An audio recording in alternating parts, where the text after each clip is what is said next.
इन सब के लिए भगवान तेरा धन्यवाद। एक पक्षी था जो रेगिस्तान में रहता था। वह बहुत बीमार, कोई पंख नहीं, खाने पीने के लिए कुछ नहीं, रहने के लिए कोई आश्रय नहीं था। एक दिन एक गरुड़ उधर से गुजर रहा था।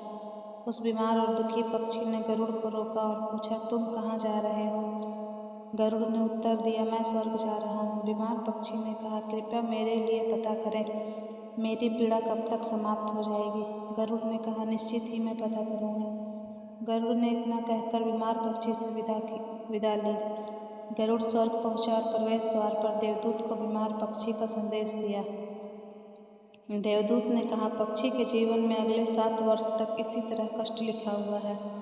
उसे ऐसे ही 7 वर्ष तक कष्ट भोगना होगा।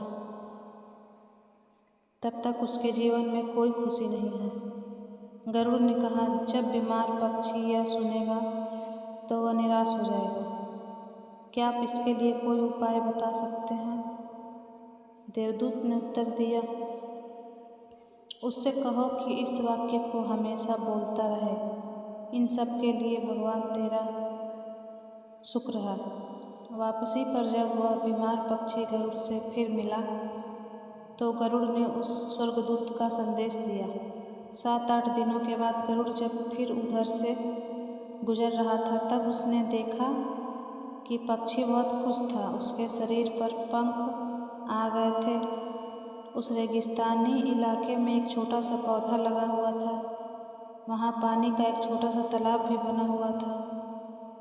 चिड़िया खुश होकर चहचहा रही थी। गरुड़ चकित था। देवदूत ने कहा था कि अगले 7 वर्षों तक पक्षी के लिए कोई खुशी नहीं होगी। इस सवाल को ध्यान में रखते हुए गरुड़ स्वर्ग के द्वार पर देवदूत से मिलने पहुंच गया। गरुड़ ने देवदूत से अपने मन में उठते हुए सवालों का समाधान पूछा तो देवदूत ने उत्तर दिया, हाँ, यह सच है कि पक्षी की जिंदगी में 7 साल तक कोई खुशी नहीं लिखी थी, लेकिन क्योंकि पक्षी हर स्थिति में इन सब के लिए भगवान तेरा शुक्र है बोल रहा था और भगवान का शुक्र कर रहा था, इस कारण उसका जीवन बदल गया।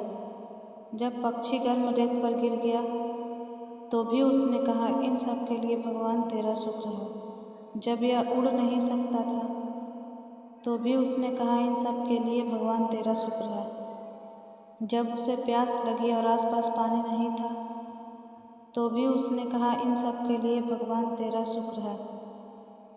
जो भी स्थिति हो, पक्षी दोहराता रहा, इन सब के लिए भगवान तेरा शुक्र है, और इसलिए 7 साल 7 दिनों में ही समाप्त हो गए। इस कहानी से हमें यह सीख मिलती है कि जैसी भी स्थिति हो, जितनी भी कठिनाइयाँ हों, हमें हमेशा भगवान का शुक्रिया अदा करना चाहिए।